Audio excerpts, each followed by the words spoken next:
Nous allons démarrer, Bezrat Hashem, le shiur d'aujourd'hui, Parashat Vayeshev. Nous sommes le mercredi 20 Kislev, 5783, 14 décembre 2022. Le sujet que nous allons traiter, c'est haï par ses frères, la haine entre les frères. Ce problème n'est pas un problème du vieux temps, mais c'est un problème d'actualité. Et vous allez voir que très souvent, les haines qui se créent entre des frères, dans des familles ou dans des communautés, sont très souvent le fruit de malentendus, d'incompréhension de relations humaines entre les gens. Nous allons démarrer Be'ezrat Hashem. La Torah nous dit dans cette paracha, Vayeshev Yaakov be'eretz be'goar aviv. Yaakov Avinu s'est installé, après son retour de la vanne, après avoir réglé ses problèmes avec Esav, son frère, il a été s'installer dans la terre où habitait son père, Yitzhak, be'eretz Kenaan, en terre de Kenaan. Elle est Toledot Yaakov, voici les descendants de Yaakov. Et la Torah donc s'engage et commence à nous raconter l'histoire des descendants de Yaakov. En premier, Yosef. Yosef ben Sheva Esre Shana. Yosef était âgé de 17 ans. Haya Roé, il était berger, faisait paître le bétail de son père, et Echav, avec ses frères. Donc il travaillait avec ses frères pour aider, donc faire brouter le bétail de son père. Batsan dans le bétail. Les Chachamim nous disent que Roé était Av, c'est vrai que ça signifie berger. Et veut dire Im, c'est comme s'il y avait marqué avec. Im et Chav. Mais on peut aussi le lire Et, c'est-à-dire il était berger de ses frères. Les Chachamim dans le Midrash nous disent que Yosef était un enfant très particulier. Il était le berger de ses frères, celui qui dirigeait les frères, par sa chokhma, par sa sagesse. Donc il était le berger de ses frères, véritablement. Mais le sens simple, il était berger avec ses frères. Berger ordinaire a priori. Vionar el ben Bilha. Il était ami jeune avec les enfants de Bilha et de Zilpa. C'est-à-dire qu'il côtoyait plus les enfants des servantes que les enfants de Léa. On verra après pourquoi. Donc, il était ami, attaché avec les enfants de Bilha et de Zilpa, né chez Aviv, les femmes de son père. Vayev et Yosef et Dibatam Ra'a et la Vienne. Et Yosef rapportait apparemment une médisance des paroles mauvaises, apparemment, et la Vienne au père. C'est-à-dire, il rapportait des choses sur les frères. On va essayer d'analyser qu'est-ce que Chachamim nous explique concernant ces paroles-là. Rashi nous dit, qu'est-ce que ça veut dire que Yosef Hatzadik rapportait des paroles sur ses frères? Rashi explique que Yosef racontait des choses sur ses frères. Qu'est-ce qu'il racontait? Hayam Magid le Aviv, il disait à son père, Shehayu Ochlim Ever Minachai, que ses frères mangeaient Ever Minachai, c'est-à-dire ils mangeaient une partie de la bête vivante avant qu'elle ne meure. Et vous savez que c'est une interdiction de la Torah. Il est interdit de manger Ever Minachai. On n'a pas le droit de prendre, se servir d'une bête de la viande tant que la bête n'a pas été abattue. Ça s'appelle Ever Minachai. Et voilà que Yosef, il racontait à son père, tu sais papa, mes frères, eh ben, ils font Ever Minachai. Ils se servent d'une bête qui n'a pas été abattue, a priori. Deuxième chose qu'il racontait, mes alzélim bivna shfachot. Il disait à son père, tu sais papa, mes frères méprisent les enfants des servantes. Et en les appelant avadim, esclaves. Il traitait ses demi-frères d'esclaves. Voilà ce que Yosef a rapporté à son père. Il dit, papa, tu sais que mes frères, les enfants de Léa, traitent les enfants de Bilha et de Zilpa comme esclaves. Donc, il méprisait les ben hashfachot, les enfants des shefachot. Troisième chose qu'il a rapporté Yosef, shehayu chashudim ala rayot, c'est qu'ils étaient soupçonnés, chas v'shalom, de relations interdites, de femmes avec des femmes interdites. Et les chachamim disent que, à cause de ces trois paroles que rapportait Yosef à son père, eh ben Yosef a été puni. Quelle était sa punition? Par rapport à la première médisance, entre guillemets, qui disait « Mes frères consommaient une partie de la bête vivante », il a été puni dans le fait où ses frères, lorsqu'ils l'ont capturé, il y a marqué dans le pasuk « Se'ir ezim ». Ils ont fait la shrita d'un bouc, des boucs, ou un bouc, pour pouvoir tremper son habit, sa tunique, dans le sang et faire croire à leur père que Yosef a été déchiqueté par une bête sauvage. Nous dit le Siftei Chachamim, Rachid lui-même dit que lui, Yosef soupçonnait ses frères de consommer de la viande d'une bête qui n'a pas été abattue. Eh bien, ils ont fait la shrita, un bouc, pour dire à Yosef, t'as vu, nous avons bien fait la shrita. Toi, tu dis qu'on ne fait pas la shrita, qu'on se sert d'une bête en étant vivante. Eh bien non, nous avons fait la shrita du bouc pour pouvoir tremper ta tunique dedans.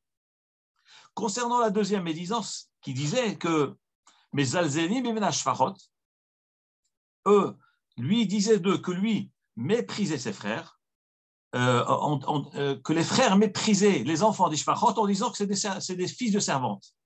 Quelle a été sa punition?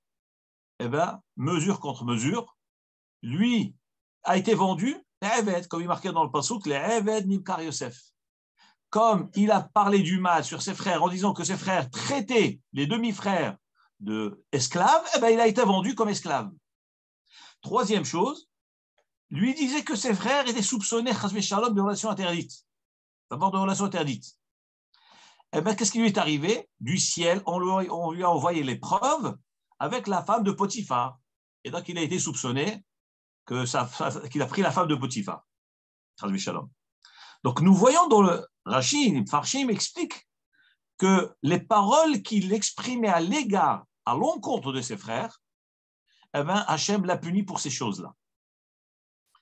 Là se pose un gros problème. Le Siftei Chachamim, le commentateur Siftei Chachamim sur Rashi, pose la question suivante. Il dit, je ne comprends pas.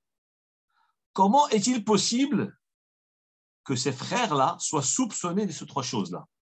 C'était des tzadikim gdolim, c'était des gdolador, c'était des dayanim, des grands chachamim, à tel point que la Torah a témoigné à leur sujet, et les a appelés Shifteya, Edut l'Israël. Shifteya, les tribus de Hachem, c'est-à-dire des tzadikim, puisque Hachem a mis son nom dans chacun des shvatim. Et où est-ce que nous voyons cela? Lorsque Moshe Rabbeinu comptait les shvatim, il y a marqué les shevet ha-Reuveni, ha-Shimoni, etc. C'est-à-dire que dans chaque nom de tribu, Moshe Rabbeinu a rajouté 2 lettres. He au début et Yud à la fin. Donc Shimon, il l'a appelé la famille du Shimoni, ha-Shimoni. He au début, Yud à la fin. Ça veut dire que tous leurs noms possédaient le nom de Hachem. Et même Yosef aussi, tzaddik, puisqu'il y a marqué Yosef Samo. Hachem lui a rajouté la lettre He dedans. Donc en fin de compte, c'est tous des tzadikim. Donc on n'arrive pas à comprendre le Siftei Chachamim. Comment peut-on penser un instant que ces frères-là étaient soupçonnés de ces avérotes tellement graves? Ever minachai, consommer d'une bête vivante, une chose grave, une interdiction de la Torah. Être mezalzel, mépriser les enfants, leurs demi-frères, en les traitant de avadim, ou bien chas v'shalom, soupçonné d'adultère, chas v'shalom. Comment on peut penser une chose pareille? Est-ce qu'une chose pareille est-elle possible? Par ailleurs, si nous supposons, chose qui est fausse, si nous supposons que ce que Yosef disait était vrai, parce que Yosef est un tzaddik, Yosef Samo, un tzaddik autant aussi grand que les autres shvatim. Et surtout que nous venons de dire, Roet Echav, il broutait ses frères, il faisait paître, il conduisait ses frères. Donc il était chacham, tzaddik. Comment lui va dire des choses fausses sur ses frères? Déjà, les frères des tzaddikim, c'est impensable. Et comment lui a pu dire ça? Par ailleurs, si on considère que c'est vrai, alors pourquoi il a été puni? Pourquoi Yosef a été puni? Là, nous avons cité pas mal de questions. Là. Encore une dernière question. Comment Yosef Hatzadik a été ouvert, Chas Shalom, sur le Issour de la Shonara? Comment il a pu parler du mal de ses frères? Issour de Oraita, parler du mal de ses frères. Alors là, nous allons un peu comprendre le sens de cette discussion-là. Nous dit le Siftei Chachamim que Yosef rapportait ce qu'il voyait. Il ne rajoutait rien. D'ailleurs, le Chachamim explique, comme dit le Siftei Chachamim, marqué dans le Pasuk, Yosef et Tibbatam Ra'el Aviem. Yosef a rapporté. Alors que dans les Meragelim, il y a marqué Vayotsiou. Ils ont inventé. Les Meragelim, les explorateurs, lorsqu'ils ont parlé d'Eretz Israël, il y a marqué Vayotsiou Dibat Haaretz, ils ont fait sortir la médisance sur la terre, c'est-à-dire ils ont inventé des critiques sur la terre, des choses totalement fausses. Alors que dans Yosef, il y a marqué Vayave Dibatam, il a juste rapporté. Nous dit le Siftei Chachamim, nous constatons de ces mots-là que Yosef n'avait que rapporté, il n'a pas inventé. Donc c'est véritablement ce qu'il avait vraiment vu de ses propres yeux. Il n'a fait que rapporter. Donc ça justifie l'attitude de Yosef. Yosef n'a fait que rapporter. Maintenant, comment comprendre les frères? Comment ils ont pu agir ainsi? Nous dit le Siftei Chachamim qu'en réalité, il y a eu un malentendu. Les frères avaient l'habitude, lorsqu'ils faisaient la shrita d'une bête, ils se servaient de la bête après l'abattage. Mais pendant que la bête se débattait après l'abattage, selon la halacha, c'est ce qu'on appelle mefar keset, une bête qui se débat après l'abattage, elle est consommable, elle est cachère immédiatement, même si elle se débat encore, parce que la shrita permet déjà la bête. Dès l'abattage, la shrita, la bête est cachère, on peut la consommer. Pour un ben noach, c'est-à-dire quelqu'un qui n'est pas juif, une bête qui n'est pas totalement morte, elle peut être considérée, elle est considérée comme Ever Minachai. Maintenant, les Shvatim, eux, selon la halacha, considéraient qu'une fois qu'on a fait la shrita à une bête, la shrita permet la bête. Donc cette bête était permise. Donc j'avais le droit de me servir. Donc les frères se servaient de la bête après la shrita, bien qu'elle se débattait. Et c'était cachère et permis. Alors que Yosef disait, mais attends, mais la bête est encore vivante. Ça s'appelle Ever Minachai. Et ça, c'était l'erreur de Yosef. Deuxième cas de figure, on a une halakha dans Shulchan Aruch, ce qu'on appelle Ben Pakua. Qu'est-ce que c'est Ben Pakua? Dans Yoredea, c'est rapporté, comme la Gemara rapporte dans Masechet Hulin, lorsqu'on fait la shrita à une bête et on trouve un fœtus dans le ventre de la bête, un veau, même si ce veau est un taureau grand, vivant, lucide, eh bien, on a, d'après la Torah, on a le droit de consommer ce veau sans shrita. Pourquoi? Pour le même principe. Parce que, étant donné que la shrita permet, après l'abattage d'une bête, la shrita, elle permet la bête, eh bien, elle permet totalement la bête, même ce qui est à l'intérieur de cette bête-là. Et le veau est considéré, le fœtus est considéré comme un membre de la bête. Arracher le pied d'une bête après l'abattage, il n'y a pas de problème. C'est un éver, c'est permis. Eh bien, la même chose, tant que le fœtus n'était pas né, eh bien, la bête est cachère. C'est-à-dire le veau, on peut le consommer, on n'a pas besoin de lui faire la shrita.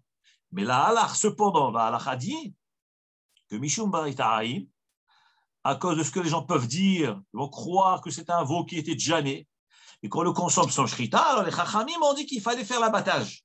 Mais en réalité, cet abattage n'est que takana des chachamim. Mais selon le din de la Torah absolue, le veau est cachère, on peut le consommer sans l'abattage. Et pourtant, c'est un veau qui est vivant. On peut déjà faire la shrita avec n'importe quel couteau et le consommer. Nous dit le Siftei Chachamim, là aussi, Yosef a vu ses frères consommer un veau, un fœtus après l'abattage de la mère, le veau qui était vivant, il le consommait sans l'abattage. Yosef a dit tout de suite, tiens, mais c'est Ever Minachai. Mes frères consomment avant que la bête ne s'arrête de se débattre, ou consomme le fœtus de la bête avant de lui faire la shrita, ben ça s'appelle la verminachai. Voilà l'erreur. Donc eux, selon la halakha, avaient raison. Et Yosef a rapporté ça à ses frères. Maintenant, concernant les enfants de Bilha et de Zilpa, qui étaient les servantes, qu'est-ce que Yosef a dit d'eux? Yosef a dit que ses frères traitaient les enfants des servantes comme esclaves. Les enfants des servantes ne sont rien d'autre que leurs demi-frères, puisqu'Yaakov Avinu avait 4 femmes. Il avait Rachel et Léa, et il avait Bilha et Zilpa. Mais nous dit le Siftei Chachamim que les frères disent effectivement, ils disaient aux enfants Bene Hashefachot, mais pas dans un esprit de mépris, ou bien Avadim dans un esprit de les traiter d'esclaves, pas du tout. Parce que la Torah elle-même les appelle Bene Hashefachot. La Torah appelle les enfants de Bilha et Zilpa les enfants des Shefachot, les enfants des servantes. Pourquoi la Torah les appelle comme ça? Parce que Bilha et Zilpa étaient soumises aux maîtresses, étaient soumises à Rachel et Léa. Donc, en aucun cas, eux avaient l'intention de les rabaisser ni de les mépriser. Ce n'était pas péjoratif du tout. C'est l'appellation que la Torah elle-même elle donne ces enfants-là, avec tout le respect qu'ils avaient pour eux. Mais Yaakov voyait ça, mais Yosef voyait ça d'un mauvais œil. Comment vous, les frères, vous traitez vos demi-frères de Ravadim? Troisième point, c'était quoi? On avait dit que Yosef les soupçonnait, chas v'shalom, qu'ils avaient des relations interdites avec des femmes. Chas v'shalom. Nous dit le Siftei Chachamim, la Gemara nous dit qu'un homme n'a pas le droit d'être mishtamesh d'une eshet ish. Il n'a pas le droit d'utiliser une femme mariée. Un homme n'a pas le droit de prendre une femme mariée avec quelqu'un d'autre et l'utiliser. C'est ce que dit la Gemara. Chachamim dit cela. Mais attention, est-ce qu'on a le droit? Ce que la Torah interdit, c'est toutes les relations riba, les relations intimes. Par exemple, une femme mariée, une femme étrangère qui va venir nous laver les mains, les pieds, le visage. C'est-à-dire c'est un service que cette femme va rendre à un homme, alors que cette femme, elle appartient à quelqu'un d'autre. Ça, c'est quelque chose de grave. Ou bien une femme étrangère qui va venir servir du vin à quelqu'un d'autre, à un monsieur. Ça, c'est assourd. D'ailleurs, un homme n'a pas le droit non plus de servir du vin à une femme, autre que sa propre femme. Un homme juif n'a pas le droit de servir du vin à une femme mariée, même femme qui n'est pas mariée, mais qui n'est pas la sienne. Pourquoi? Parce que ces actes-là, ces services, c'est des services qui réveillent le sentiment, le lien, la proximité avec la femme, et ça, c'est un problème. Là, c'est ce que la Torah interdit. Donc, la Torah a mis des barrières de respect, de pudeur entre un homme et une femme de quelqu'un d'autre, le respect. Et alors, Yosef Hatzadik, lui, il pensait que tout était interdit, même pas faire du commerce avec la femme de quelqu'un d'autre. Alors que les frères savaient très bien que la halakha était, j'ai le droit de travailler avec une femme, évidemment avec toutes les halakhot relatives à la tsniot, à la pudeur, aux distances. Une femme, elle peut travailler, une femme qui est mariée à quelqu'un d'autre peut travailler chez un autre homme, avec toutes les halakhot, évidemment, respecter le yichud, ne pas s'enfermer ensemble, etc. Mais on a le droit, halakhiquement parlant, on a le droit. Alors que Yosef lui considérait que tout est interdit. Une femme mariée n'a rien à faire avec un homme qui n'est pas son mari. Et là, Yosef a rapporté à son père donc ces 3 choses-là. C'est là où Yosef considérait que c'était chashudim ala harayot. C'est soupçonner les relations interdites.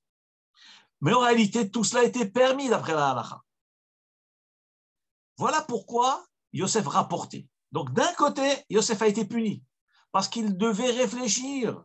Il devait réfléchir parfaitement à ce qu'il allait faire, le fait de rapporter une parole à son père, le fait de dire quelque chose sur quelqu'un. Lorsqu'on ne connaît pas la halakha, vous imaginez ce que ça veut dire, c'est détruire la personne. Vous allez parler du mal d'un homme, d'un ami à vous, dire, vous savez, ce tel, eh bien, il fait des avérotes. Est-ce que tu l'as véritablement vu faire des avérotes? Est-ce que véritablement tu connais sa conduite? Est-ce que tu es sûr que ce qu'il faisait était interdit? Non, tu ne connais pas la halakha. Toi, tu penses qu'une bête qui se débat après l'abattage, on ne peut pas la consommer. Tant que ça n'a pas cessé de se débattre. Eh bien, c'est faux. Donc, va apprendre les halakhot. Yosef n'a pas été pointilleux dans ces halakhot-là, dans ces choses-là. Donc, il a été puni pour cela. Ce qu'il a fait subir à ses frères, ce qu'il a soupçonné chez ses frères, ce qu'il a raconté sur ses frères, bien qu'il était bien intentionné, c'était les Shem Shamaim qui faisaient ça. Mais comme il n'était pas sûr de ces halachot-là, il a tranché d'une manière sûre, certaine, alors qu'il n'avait pas raison, puisque c'était des cas de figure permis, eh bien Hachem l'a puni pour cela. Mesure contre mesure. Tu as traité tes frères, que eux traitaient leurs frères de Avadim, eh bien tu seras vendu comme esclave. Tu as pensé que tes frères mangent Ever Minachai, eh bien tes frères vont faire la shrita. Un bouc, ils vont une vraie shrita cachère, pour te montrer, nous faisons bien la shrita cachère, et on va tremper ta tunique dans ce sang-là. Tu as pensé que tes frères étaient soupçonnés de relations interdites, eh bien toi-même tu seras soupçonné de cela, avec la femme de Potiphar. D'où la responsabilité d'une personne, d'un homme, avant de parler. Il faut réfléchir avant d'agir. Il faut tourner la langue 7 fois dans sa bouche avant de parler. Parce qu'une fois que la parole elle sort, c'est trop tard. On ne peut plus arranger, on ne peut plus réparer, c'est terrible. Et surtout les dégâts que cela peut causer. Voilà ce qui a fait que Yosef a subi tout ce qu'il a subi. Mais le vrai problème que nous avons là, la haine des frères, ce n'est pas à cause de cela. Ce n'est pas à cause de cela. Analysons les psukim. Regardez ce qui est marqué dans la Torah. V'Israël ahav et Yosef. Israël a aimé Yosef. Israël, c'est Yaakov Avinu. Il a aimé Yosef, son fils. Pourquoi il a aimé? Ki ben mikol banav. Il l'a aimé plus que tous ses enfants. Ki ben zekonimulo, car c'est un enfant, c'est son enfant de vieillesse. C'est le dernier de la famille. Ce n'est pas le dernier parce qu'il y a Binyamin. Mais en tout cas, c'était Ben Zekonim. Les Chachamim nous disent plusieurs explications. Qu'est-ce que ça veut dire Ben Zekonim? Rachid donne 3 explications. Première explication, c'est qu'il est né à sa vieillesse, pendant sa vieillesse. Deuxième explication, comme il est né pendant sa vieillesse, donc il l'aimait beaucoup. Cette explication n'est pas suffisante parce que Binyamin aussi est né à la vieillesse de Yaakov. Et on n'a pas vu qu'il avait un amour particulier à Binyamin plus qu'à Yosef. Donc, deuxième réponse que donne Rashi, Onkilos explique Bar Hakimle. Ben Zekonim, c'est un enfant sage, un enfant de sagesse. Dans quel sens sagesse? C'est-à-dire que tout ce que Yaakov Avinu a appris de la yeshiva de Shem Ve'ever, il l'a enseigné à son fils Yosef. Et apparemment, ces révélations, il ne les a confiées qu'à Yosef et pas aux autres. Probablement qu'il a aussi enseigné les autres enfants, aux enfants. Il a aussi éduqué les autres enfants. Mais tous les sodotes, tout ce qu'il connaissait, il a transmis. Le vrai patrimoine de Yaakov, il ne l'a transmis qu'à Yosef. Troisième explication, c'est quoi Ben Zekunim? Ziv Ikunim Shelo Domelo. L'image, la physionomie de Yosef ressemblait à celle du père. Donc, 3 explications. Pourquoi Yaakov Avinu Alav Shalom aimait Yosef? C'est parce que il l'aimait plus que tous ses enfants, parce que Ben Zekunim, il est né à sa vieillesse, ou bien Zekunim, c'est Zekana Chochma, parce que c'est un enfant qui est Hacham, parce que Zakel veut dire sage, un fils de sagesse, et c'est pour cela qu'il a senti que cet enfant était particulier, donc il a tout transmis. Troisième explication, Zekunim, c'est Ziv, Ikunim, c'est la physionomie, parce qu'il lui ressemblait. Donc il se sentait lié à lui du fait qu'il lui ressemblait, c'était sa copie, son sosie. Donc on se sent plus proche de lui. Ve'asalo ketonet passim. Et par ce fait-là, puisqu'il l'a aimé, donc il lui a confectionné ketonet passim, une tunique de passim. Sur passim, il y a plusieurs explications. Qu'est-ce que c'est passim? Une des explications rapportées dans le Midrash dit que passim, c'est une tunique qui arrivait jusqu'au bras, jusqu'aux mains, elle couvrait tout le corps. Deuxième explication, parce que pas, c'est la paume de la main. Deuxième explication, passim, c'est-à-dire qu'elle était d'une matière très chère. Elle était tellement légère qu'on pouvait la plier, la mettre en petites boules et la mettre dans la paume de la main. Tellement que c'était un habit de valeur, peut-être c'est un habit en soie, et qu'on pouvait plier, mettre sur passim, passer la paume de la main. Troisième explication, qu'est-ce que c'est passim? Passim, ça veut dire tirage au sort. Parce que plus tard, lorsque les frères allaient envoyer au père cette tunique pleine de sang pour faire croire au père qu'il a été dévoré par une bête sauvage, ils ont dû tirer au sort qui devait amener la tunique au père. Et le tirage au sort est tombé sur Yehuda. Donc la tunique s'appelle Ketonet Passim, la tunique du tirage au sort. Quatrième explication, Pourquoi elle s'appelle Passim? Parce que dans le mot Passim, d'abord, il y a certains qui expliquent que Passim parce qu'il y avait des traits elle était coloriée, elle avait plusieurs couleurs différentes, des couleurs différentes. Cinquième explication, rapportée de Bereshit Rabbah, que veut dire Passim? Parce que dans ce nom Passim, nous voyons toutes les différentes ventes qu'a subi Yosef. Le P, c'est Potiphar. Il a été vendu à Potiphar, chef de prison d'Égypte. De sa mère, c'est Soharim. Il a été vendu à des commerçants. Yud, il a été vendu à des Ishmaélim. Même, c'est Midianim. Les 4 ventes qu'il a eues. Ketonet, Passim. Voilà ce que le Midrash nous révèle. Revenons à notre histoire. Qu'est-ce que nous voyons? Yaakov Avinu alav shalom, il confectionne donc une ketonnette passim, une tunique particulière, et il la donne à Yosef. Vous savez quoi? Il y a autre chose extraordinaire. Regardez ce que nous rapporte le Midrash. Cet habit-là, c'était un habit qui appartenait à Adam Arishon. Cet habit appartenait à Adam Arishon. Lorsqu'il y a marqué que Hakadosh Baruch Hu a habillé Adam et Chava, il les a habillés d'un habit particulier. Et après, l'habit a été transmis d'une génération à l'autre. Et il est arrivé jusqu'à Nimrod. Et Esav il a tué Nimrod. Il lui a pris cet habit. Cet habit s'est retrouvé chez qui? Chez Esav. Ensuite, Esav l'a pris de Yaakov. Yaakov l'a pris de Esav. Et il l'a donné à qui? À Yosef. Donc c'est quelque chose de très très spécial. Mamash, quelque chose de très spécial. Et nous dit le Midrash, c'est pour montrer à quel point Yaakov aimait Yosef. Le pasuk d'Aled dit, les frères ont vu, les frères ont constaté que leur père Yaakov aimait Yosef plus que tous ses frères. Voyisne ou Oto, ils l'ont haï. Velo yachelu dabero les shalom. Ils ne pouvaient plus lui parler en paix. Nous dit Rashi, qu'est-ce que cela signifie? Ils l'ont haï, ils ne pouvaient plus lui parler en paix. C'est la même chose. Haïr quelqu'un, lui parler en paix, c'est le haïr. Dit Rashi, il y a de la haine cachée dans le cœur des gens. Mais ils vous saluent. Bonjour, vous allez bien. Mais s'ils pouvaient vous déchirer, ils l'auraient fait. C'est ce qu'on appelle Ehad Bapev et Ehad Balev. Ils vous parlent comme s'ils étaient votre ami, mais dans le cœur, ils ont une haine terrible. C'est une chose très grave. Et la Torah dit, Lotisna et achicha bilvavecha. Tu ne haïras pas ton frère dans ton cœur. Tu le haïs, dis-lui.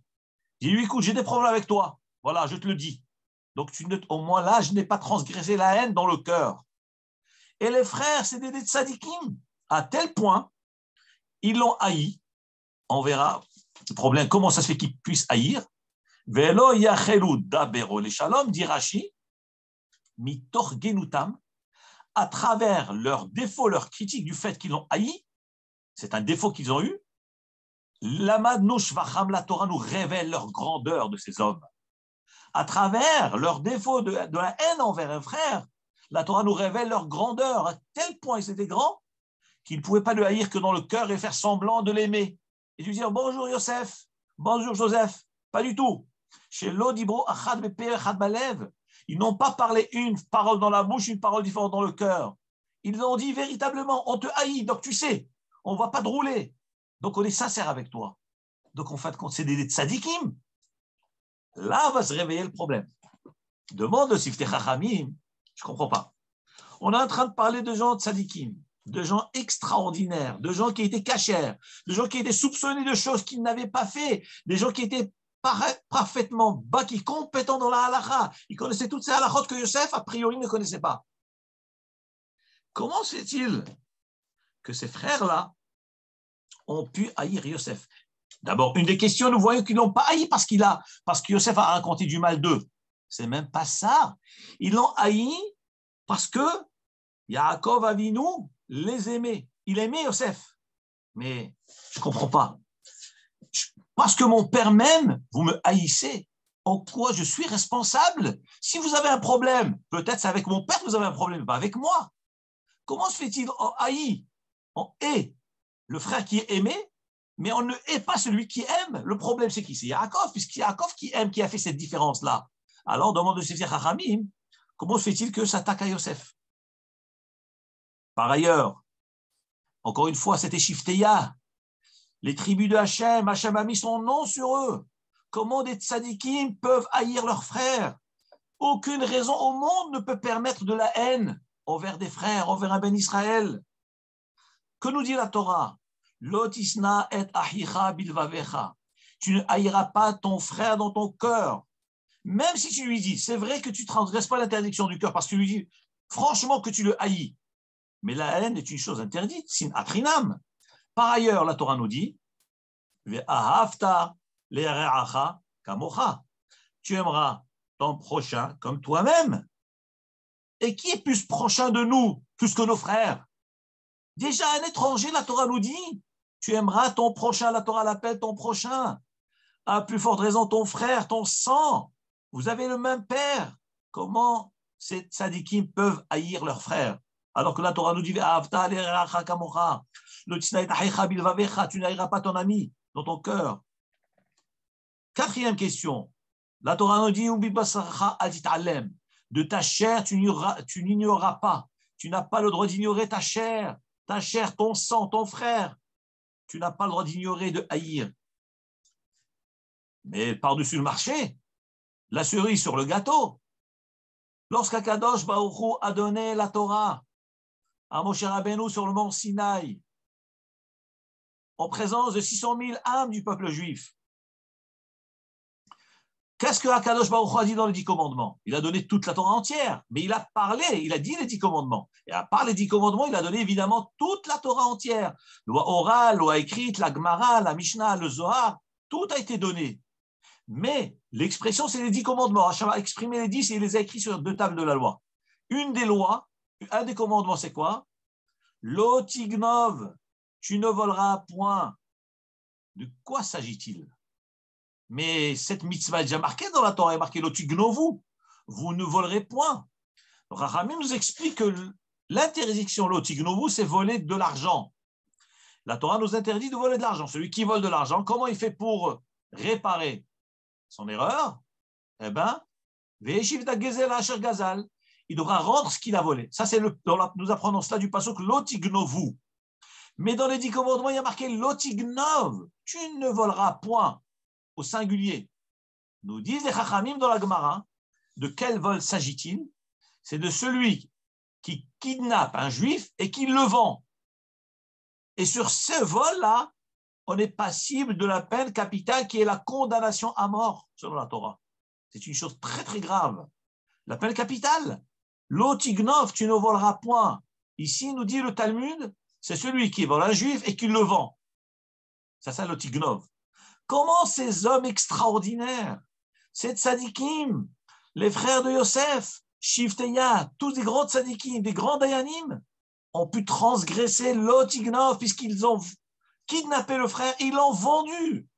Une avéra très, très grave qui est passible de la peine capitale.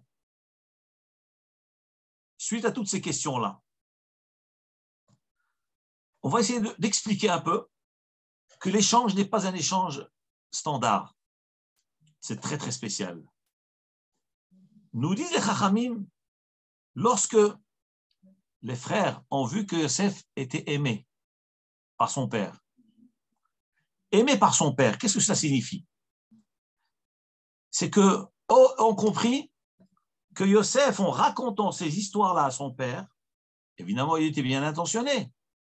Il était en train de créer un noyau contre eux, faire comploter contre eux. Alors les frères se sont dit, mais l'histoire revient. Nous avons déjà vu quelque chose dans l'histoire de nos parents et grands-parents. Abraham Avinu a eu 2 enfants. Il a eu Yitzhak et Ishmaël. Abraham Avinu a écarté Ishmaël et a légué son héritage, la Torah spirituelle, Olam Hazeh, Olam Haba, la Terre Sainte, etc. Il a tout légué à qui? À Yitzhak. Et il a écarté Ishmaël. Ensuite, Yitzhak lui-même, L'histoire revient, le même scénario revient. Il a 2 enfants, il écarte Esav, il donne tout à Yaakov. D'ailleurs, Yitzhak a béni Yaakov, et il a dit, oui, bien qu'il m'a pris la bracha sans me demander, il a volé entre guillemets, mais Gamo Yebaruch, lui aussi sera béni. Quelle bénédiction lui a donné Yitzhak? Mishmane Haaretz, Olam Hazeh, Olam Haba, tout lui a tout donné. Les frères se sont dit, ah, peut-être que notre père Yaakov va faire la même chose. Il va faire la même chose. Il aime Yosef, donc il va nous écarter à tous. Notre père va nous écarter. Tout ce qu'il a appris dans la yeshiva de Shem Ever, il lui a enseigné à lui. Ki ben zekoni mulo, tout ce qu'il a reçu de la yeshiva de Shem Ever, depuis Abraham, Yitzhak, il est en train de transmettre à Yosef. Mais pourquoi? Mais il veut donner tout à Yosef, Olam Hazeh, Olam Haba. Mais nous, c'est-à-dire que nous, on va perdre notre Olam Hazeh, notre Olam Haba. Mais pourquoi? De quel droit? Ah, ça veut dire que Yosef est en train de comploter contre nous. Il est en train de raconter du mal de nous, que nous sommes, on mange Ever Minachai, une bête qui n'a pas encore été abattue, ou bien Chaz Shalom, les Averot graves, de Harayot, ou bien traiter de Mezazel, mépriser les autres. Donc, ces façons que Yosef utilise à l'égard devant le père, les frères ont compris, à travers cela, à tort, que Yosef était en train de comploter contre eux et qu'il cherchait à ce que le père écarte tous les frères d'un côté et qu'il puisse lui transmettre le patrimoine qu'à lui seul. Et effectivement, les frères ont constaté, le père aima Yosef de tous ses frères. Ils se sont dit, quoi? Ça veut dire que Yosef a réussi son projet. Puisque maintenant, notre père aime Yosef, non seulement il l'aime plus que nous, et il lui donne une tunique, etc., etc. Comment c'est possible une chose pareille? On ne va pas se laisser faire. Et c'est une chose grave. Les frères, nous dit le Midrash, les frères se sont tous réunis, ils ont fait un bedin, un tribunal, ils ont siégé parce que c'était des dayanim, c'était des grands chachamim, et ont considéré que l'attitude de Yosef était déterminée, considérée comme le din de Rodef. Qu'est-ce que c'est Rodef? La Torah nous dit Haba leorgar hashkem leorgo, un homme qui est poursuivi par un autre. Donc, M. Réhouven est poursuivi par Shimon, et Shimon cherche à tuer Réhouven. La Torah nous dit, toi, Réhouven, tu es en danger, tu es poursuivi par Shimon. La Torah te donne le din de pouvoir te défendre. Si quelqu'un veut te tuer, commence-toi, lève-toi plutôt que lui et tue-le, défends-toi. On ne parle pas d'un non-juif ou quoi que ce soit. Un juif, ça peut être même ton propre frère qui se lève et qui veut te tuer. La Torah te dit, défends-toi. Tu as le droit de le tuer pour sauver ta vie. Et celui qui vient nous tuer a un statut de ce qu'on appelle Rodef. C'est quelqu'un qui poursuit, qui veut la mort de l'autre. Et bien la Torah, elle rend hefker, elle abandonne sa vie et donc on a le droit de nous défendre. Les chachamim, les shvatim se sont réunis, ont fait un tribunal rabbinique et ont tranché que Yosef était considéré comme un rodef, comme un homme qui poursuivait, qui cherchait la mort des autres, du fait que chercher à enlever la spiritualité aux frères, l'enseignement de la Torah aux frères, Olam Hazeh, ce n'est pas ça qui les touchait, ce n'est pas la matière, le monde terrestre, c'est surtout le fait de empêcher le père d'enseigner la Torah aux frères. Alors, c'est considéré comme Rodef. Donc, ils ont considéré que Yosef voulait leur enlever leur Olam Haba. Ils ont tranché, cet homme est Chayav Mita. Yosef est passible d'appel capital. Et donc, on a le droit de le tuer, de le jeter dans un puits, jusqu'à ce que Yehuda a dit, et aussi Réhouven, ne le tuez pas, mais jetez-le dans le puits.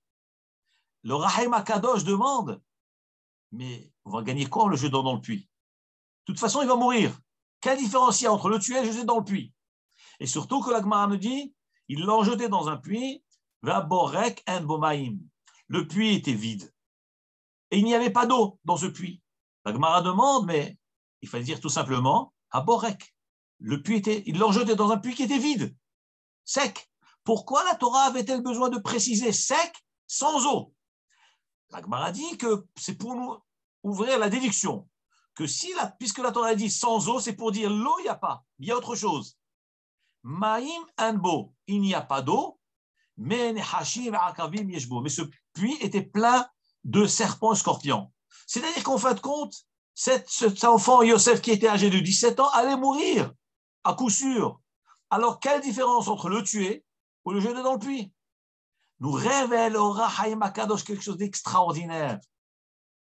C'est que lorsqu'un homme prétend avoir raison, et donc va faire tout pour tuer quelqu'un, que Dieu en préserve, il se peut que peut-être c'est son parti pris qui le pousse, qui l'aveugle à agir ainsi. Mais en réalité, il a tort. Parce que l'homme a libre arbitre. Il peut faire du bien comme du mal. Donc si quelqu'un y tue, ça ne prouve pas qu'il a raison. Mais par contre, l'animal n'a pas de libre arbitre. L'animal n'a pas de libre arbitre. Le serpent n'a pas de libre arbitre. Le scorpion n'a pas de libre arbitre. Il ne fait que ce que Hachem lui demande de faire, puisqu'il est sous l'ordre de Hachem. Donc le frère, lorsqu'ils ont décidé, lorsque Yehuda a dit on va le jeter dans le puits, Reuven a dit jetez-le dans le puits, parce qu'il leur a dit mais si vous considérez, si on a raison, qu'il est condamnable, eh ben les serpents vont le tuer. Mais s'il n'est pas condamnable, eh ben il restera vivant. Eh ben c'est ce qui s'est passé. C'est que Yosef n'est pas mort. Il n'était pas condamnable. Et c'était à tort. Mais eux, c'était vraiment un raisonnement logique, halachique, rabbinique, de pouvoir le condamner, le vendre. C'était parce il avait dit d'Orodef. Donc déjà, ça nous répond à toutes les questions. C'est que les frères, c'était des grands tzadikim, des grands chachamim, des grands sages. Ils n'ont pas fait ça par haine à un frère, pas du tout. Parce qu'ils se sont sentis agressés et surtout indignes de Rodef. Le statut de Rodef, eh ben, la Torah nous permet de nous défendre. Quelqu'un qui nous poursuit et qui nous met notre vie en danger, on a le droit de se défendre. Eh ben, les frères étaient en légitime défense et avaient le droit, selon leur optique, de pouvoir condamner le frère. Mais la vraie réponse, pourquoi Yosef n'est pas mort? C'est parce que Yosef n'était pas condamnable. Alors, comment se fait-il alors? Comment comprendre toute cette démarche-là? Pourquoi alors Yosef Hatzadik a raconté du mal de ses frères? Et pourquoi alors Yaakov Avinu aimait son fils? Il lui achète la tunique. Nous disent les Chachamim, la raison est très simple. Yaakov Avinu aimait son fils parce qu'il était orphelin. N'oublions pas, tous ses frères avaient leur maman. Elles étaient vivantes. Il n'y avait que Yosef et Binyamin qui n'avaient pas de mère. Yaakov Avinu s'est dit, mais cet enfant n'a pas de mère. Il faut tout faire pour lui. Aimer un enfant, c'est quoi? C'est en fonction du besoin. L'affection se dose par rapport à ce que l'enfant a besoin. Des fois, on donne un cadeau à un enfant. Mais certains enfants n'ont pas besoin de cadeau. Il faut donner à l'enfant qui, lui, est en détresse, qui est en déprime, qui est complexé. Donc, l'amour de l'enfant, c'est par rapport aux besoins de l'enfant. C'est pas par rapport au père. Donc, lorsque la Torah nous dit que Yaakov a aimé Yosef, c'est pas qu'il n'aimait pas les autres, il aimait tous ses enfants. Seulement, Yaakov savait très bien que donner l'amour à un enfant, ce n'est pas par rapport au père, c'est par rapport aux besoins de l'enfant. Et Yosef avait besoin d'un amour particulier parce qu'il fallait remplacer le père et la mère. Voilà pourquoi Yaakov Avinu a gardé à ses côtés Yosef. Il lui a enseigné la Torah pour le réconforter parce qu'un enfant qui n'a pas de mère est perdu. Un enfant sans mère, c'est terrible.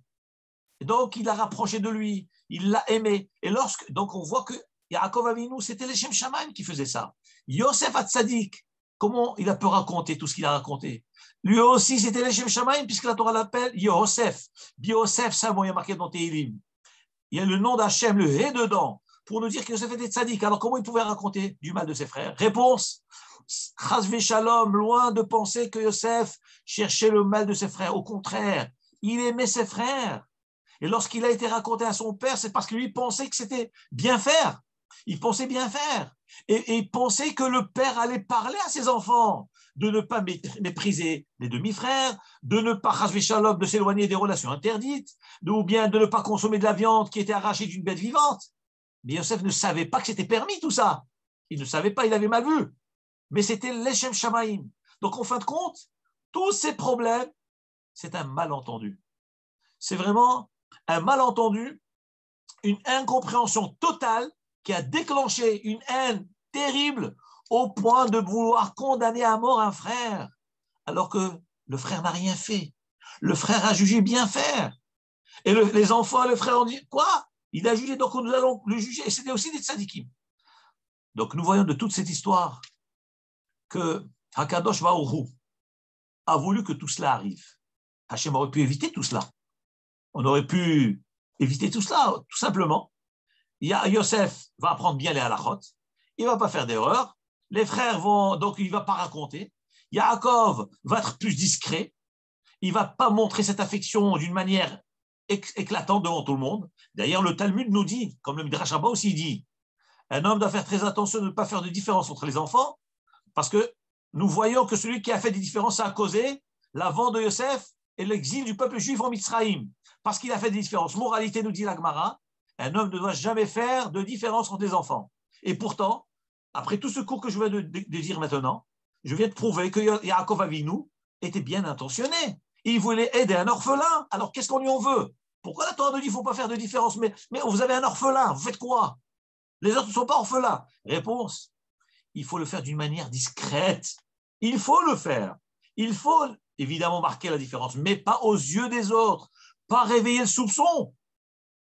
Donc nous voyons de là qu'après réflexion, on aurait pu éviter tout cela, mais ça a été voulu du ciel. Pourquoi voulu du ciel? Parce qu'Akadosh Baruch Hu avait dit à Abraham Avinu, qui guerre yezaracha be'eretz lo lahem. Tes enfants seront exilés dans une terre qui n'est pas la leur. Donc Akadosh Baruch Hu, c'est un programme de Hachem. Ça devait se passer pour que Israël aille en exil et pour qu'il passe les 400 ans et pour qu'ensuite soit libéré. Et là, ça sera la renaissance du peuple juif, le don de la Torah et la naissance du Ham Israël. Baruch Adonai Le'olam, Amen ve Amen. À très bientôt. Shabbat Shalom.